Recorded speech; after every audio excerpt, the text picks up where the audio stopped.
Good morning, St. Francis. Good morning, people of God. It is Friday, the 23rd day of October 2023, Friday of the 11th week of the year, the 11th week in Ordinary Time.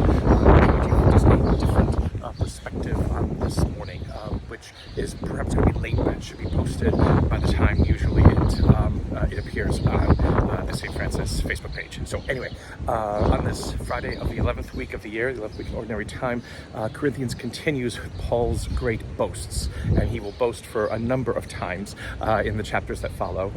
And basically he is boasting today basically about how much he has suffered.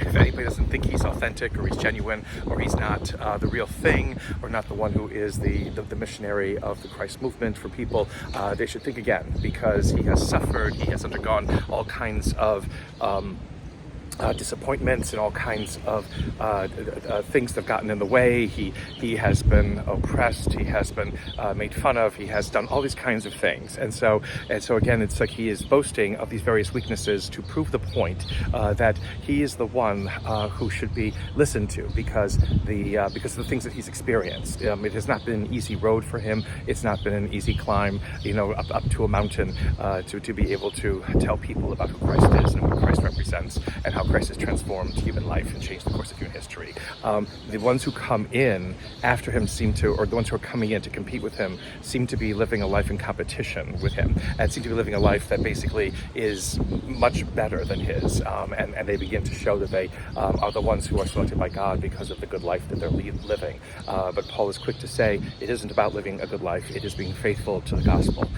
And so Paul begins to try to demonstrate, because of all the things that he suffered and experienced that have not been all great, that God is truly using him, because the same way that Christ did suffer, and the same way that Christ did experience the disappointments and hardships in his own ministry, Paul is now doing the same.